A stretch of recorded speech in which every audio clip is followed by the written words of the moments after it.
Dear students, a very warm welcome to all of you in my today's lecture of sales management. In today's lecture, we will discuss upon the topic criteria for sales force performance evaluation. यानी कि अगर sales force की performance को हमें properly evaluate करना हो तो उसके लिए हम किन किन पर्टिकुलर क्राइटेरिया को कंसीडर करते हैं। तो इसके लिए हम दो ब्रॉड कैटेगरीज डिस्कस करेंगे। पहली है इसके अंदर क्वांटिटेटिव परफॉर्मेंस स्टैंडर्ड्स और दूसरे होते हैं that is known as the qualitative performance standards. So now come to the very first one, that is quantitative performance standards. Quantitative standards provide description of what management expects each person on the sales force should have definitions of the performance aspects being measured and the measurement units. These definitions help sales personnel make their activities more purposeful. यानी कि जो quantitative standards होते हैं ये define करते हैं कि management क्या एक्सपेक्ट करता है अपनी सेल्स फोर्स से, और इसी वजह से जितने भी सेल्स पर्सन्स हैं उनमें से हर एक सेल्स पर्सन को परफॉर्मेंस एक्सपेक्ट के रिगार्डिंग प्रॉपर डेफिनेशन क्लियर होनी चाहिए कि उनसे क्या एक्सपेक्ट किया जाता है, और वो मेजरेबल होना चाहिए, और उसके रिगार्डिंग एक प्रॉपर मेजरमेंट यूनिट्स भी डिफाइन की जानी चाहिए जो हर सेल्स पर्सन को प्रॉपरली डिफाइंड होनी चाहिए। इससे होता क्या है, जो सेल्स पर्सनल्स हैं वो अपनी एक्टिविटीज को और ज़्यादा पर्पसफुल बना सकते हैं। अब यहाँ हम डिस्कस करेंगे some of the formats on quantitative performance standards. इसमें से पहला है आपके पास दैट इज द कोटास। ये एक टाइप का क्वांटिटेटिव ऑब्जेक्टिव होता है जिसको एब्सोल्यूट टर्म्स में एक्सप्रेस किया जाता है, और यहाँ हर एक सेल्स पर्सन को एक पर्टिकुलर सेल्स कोटा या नंबर ऑफ यूनिट्स असाइन कर दी जाती हैं जो उन्हें एक पर्टिकुलर पीरियड ऑफ टाइम में सेल करनी होती है, या हम कह सकते हैं टारगेट फिक्स कर दिया जाता है। हर सेल्स पर्सन का उसकी दी हुई टेरिटरी के रेफरेंस में एक टारगेट सेल्स के रेफरेंस में फिक्स कर दिया जाता है जिसको हम कोटा का नाम देते हैं, और उसे उस पर्टिकुलर पीरियड ऑफ टाइम में उसको अचीव भी करना होता है। और इसी वजह से इसको हम मॉनेटरी टर्म्स में या फिर यूनिट्स ऑफ प्रोडक्ट्स के टर्म्स में मेजर कर सकते हैं, और उसके बेसिस पर परफॉर्मेंस को प्रॉपर्ली इवेल्युएट कर सकते हैं। कितना टारगेट दिया गया है, कितना अचीव किया गया है, इसके बेसिस पर हम सेल्स फोर्स की परफॉर्मेंस को प्रॉपर्ली इवेल्युएट कर सकते हैं अंडर दिस पर्टिकुलर पैटर्न और फॉर्मेट। सेकंड फॉर्मेट क्या है इसके अंदर, सेलिंग एक्सपेंस रेशियो, यानी कि जो सेल किया गया उसके रेफरेंस में जो एक्सपेंसेस इनकर किए गए उसका रेशियो कैलकुलेट किया जाता है, total sales divide by total expenses, जिसे हम सेल्स एक्सपेंस रेशियो का नाम देते हैं। इस पर्टिकुलर मेथड में हर एक सेल्स पर्सनल के रेफरेंस में एक सेल्स एक्सपेंसेस को डिटरमाइन किया जाता है, सेट किया जाता है, जो डिपेंड करता है कि जिस पर्टिकुलर टेरिटरी में वो ऑपरेट कर रहा है उसका नेचर क्या है, और उसके साथ साथ उस टेरिटरी का सेल्स पोटेंशियल क्या है, इस पर डिपेंड करेगा, और उसके अकॉर्डिंग सेलिंग एक्सपेंसेस को प्रॉपर्ली सेट कर दिया जाता है। और इस मेथड का सबसे बड़ा फायदा क्या होता है, जो सेल्समैन हैं वो इस तरीके से एफर्ट्स करते हैं जिससे कि कम से कम एक्सपेंसेस को इनकर करते हुए ये मैक्सिमम सेलिंग को अचीव कर पाए। अगर एक्सपेंसेस कम से कम होंगे, सेलिंग ज़्यादा से ज़्यादा होगी, तब ये सेलिंग एक्सपेंस रेशियो क्या होगा, हाई होगा, और उतना ही उसको प्रॉपर सेल्स पर्सन कंसीडर किया जाएगा। That is clear. Next third criteria is gross margin ratio.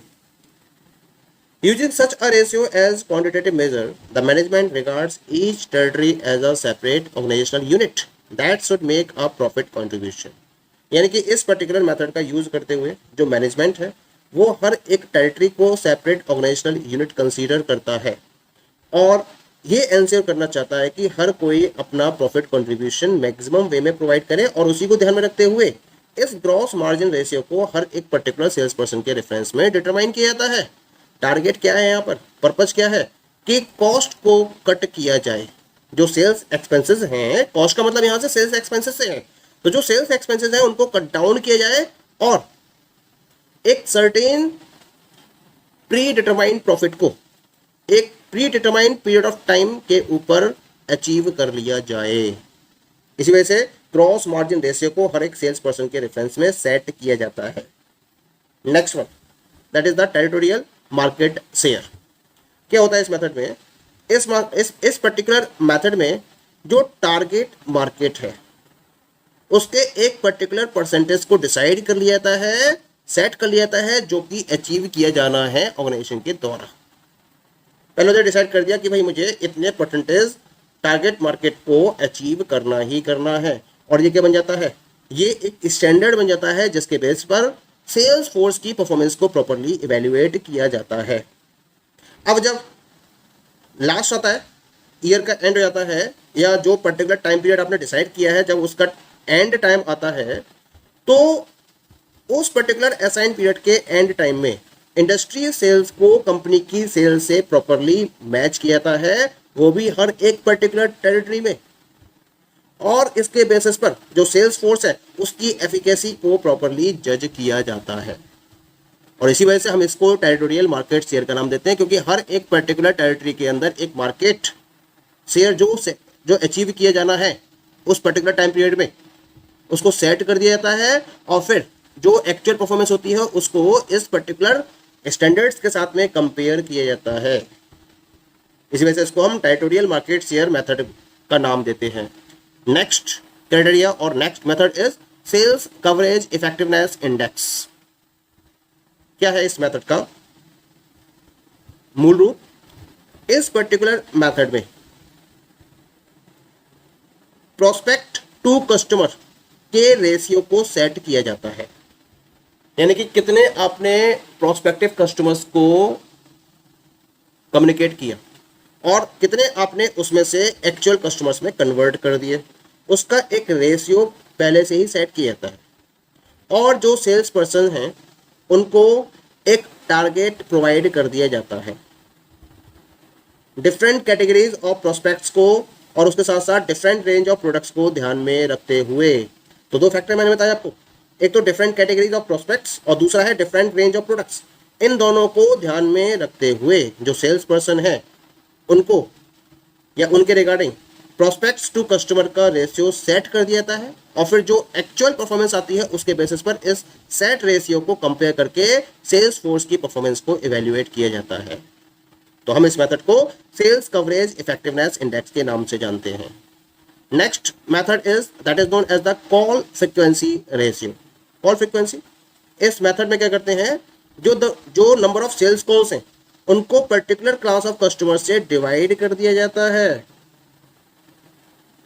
यानी कि जिस पर्टिकुलर क्लास में कंज्यूमर जो सेल्स पर्सन है वो डील करेगा उस क्लास में नंबर ऑफ कस्टमर्स को काउंट कर लिया जाता है, और फिर जितनी उसने सेल्स कॉल्स की हैं उन सेल्स कॉल्स को उस पर्टिकुलर क्लास में बिलोंग करने वाले नंबर ऑफ कस्टमर्स से डिवाइड कर दिया जाता है, और जो रेशियो आता है इसको हम कॉल फ्रीक्वेंसी रेशियो का नाम देते हैं।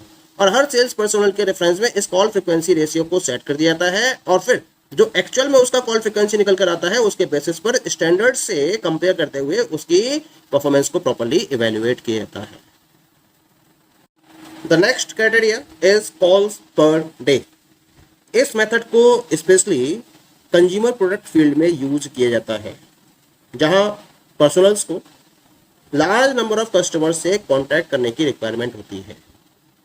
तो वहाँ ये चेक किया जाता है कि उन लार्ज नंबर ऑफ कस्टमर्स में कितने पर्टिकुलर कस्टमर से उसके द्वारा कांटेक्ट किया गया, यानी कि कितनी कॉल्स पर डे के पॉइंट ऑफ व्यू से फॉलो की गई सेल्स पर्सनल्स के द्वारा। तो यहाँ पर सबसे ज़्यादा डिजायरेबल क्या होता है, कंपनी के द्वारा हर एक सेल्स पर्सनल के रेफरेंस में number of calls per day का एक स्टैंडर्ड सेट कर दिया जाता है, और फिर जो कॉल्स उसके द्वारा की जाती है उससे उसको कंपेयर करके उसकी परफॉर्मेंस को इवेल्युएट किया जाता है। Next one is the order call ratio. इस मेथड में क्या करते हो आप, जो नंबर ऑफ ऑर्डर्स सिक्योर्ड हैं उनको आप डिवाइड करते हो नंबर ऑफ कॉल्स मेड से, और उसके बेसिस पर ऑर्डर कॉल रेशियो को डिटरमाइन करते हो। हर एक पर्टिकुलर सेल्स पर्सनल के रेफरेंस में इसको डिसाइड कर दिया जाता है, और फिर जो एक्चुअल परफॉर्मेंस निकल कर आती है उसको इससे कंपेयर करके प्रॉपरली सेल्स फोर्स की परफॉर्मेंस को इवेल्युएट किया जाता है। Next method is multiple quantitative performance standards.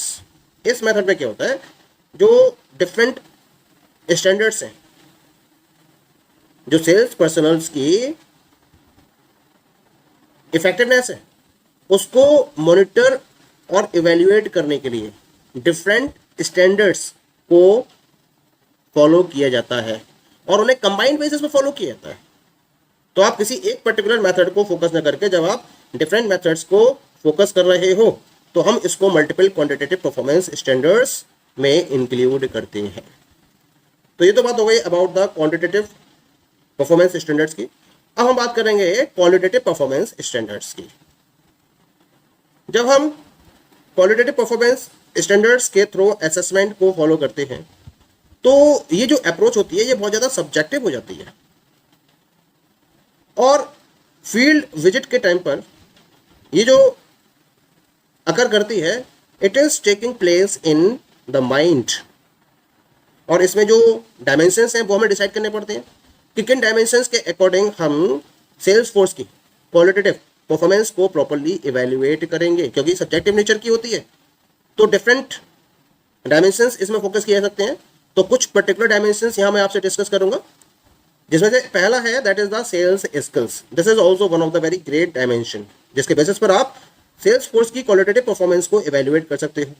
अब इसके अंदर भी आप डिफरेंट टाइप के सब फैक्टर्स को इंक्लूड कर सकते हो। जैसे पहला सब फैक्टर मैंने डिफाइन करा यहाँ पर, handling the opening and developing report, यानी किस तरह से वो ओपनिंग कर रहा है सेल्स के डिफेंस में, और आगे की प्रोग्रेस को वो किस तरीके से डेवलप कर रहा है, यानी कि अपनी जो सेल्स कॉल है उसको किस तरह से डेवलप कर रहा है, ये उसकी सेल्स स्किल में काउंट हो जाएगा। दूसरा सब फैक्टर हो सकता है इसके अंदर, कस्टमर्स की नीड को किस तरह से वो आइडेंटिफाई कर रहा है और उसकी क्वेश्चनिंग एबिलिटी क्या है, ये उसका दूसरा सब फैक्टर हो गया सेल्स स्किल्स में। ऐसे ही जो सेल्स प्रेजेंटेशन है उसकी क्वालिटी क्या है, इसके साथ साथ विजुअल एड्स का वो किस तरीके से यूज कर रहा है, और सेल्स को क्लोज करने की उसकी क्या एबिलिटी है। इन सब फैक्टर्स को इंक्लूड करते हुए हम उसकी सेल्स स्किल्स को प्रॉपर्ली इवेल्युएट कर सकते हैं, जज कर सकते हैं। ऐसे ही सेकंड पैरामीटर हो सकता है इसके अंदर, that is the customer relationship. Customer relationship में एक प्रॉपर क्वेश्चन पुट अप किया जा सकता है और उसके अराउंड उसकी परफॉर्मेंस को इवेल्युएट किया सकता है। क्या है वो question, are customers well satisfied with the service, advice, reliability of the sales person, और are these frequent grumbles and complaints, कि क्या जो कस्टमर्स हैं वो उस पर्टिकुलर सेल्स पर्सन की सर्विस, एडवाइस और रिलायबिलिटी से प्रॉपरली सेटिस्फाइड हैं, या फिर they are facing grumbles and complaints. इस पर्टिकुलर क्वेश्चन के अकॉर्डिंग उसकी यानी कि सेल्स पर्सन की परफॉर्मेंस को इवेल्युएट किया सकता है।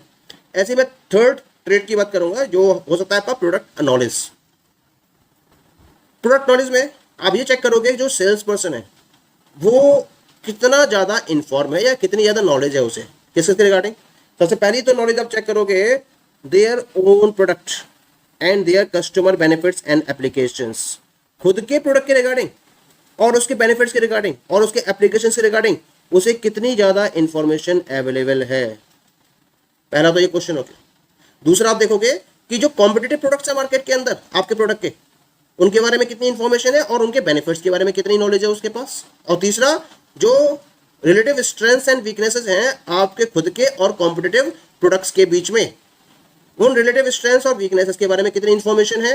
इन पर्टिकुलर तीन पर्टिकुलर पॉइंट के बेसिस पर आप सेल्स पर्सन की प्रोडक्ट नॉलेज को प्रॉपर्ली इवेल्युएट कर सकते हो, और उस तरह से आप सेल्स फोर्स की परफॉर्मेंस को भी क्वालिटेटिव बेसिस पर इवेल्युएट कर सकते हो। Okay, thank you.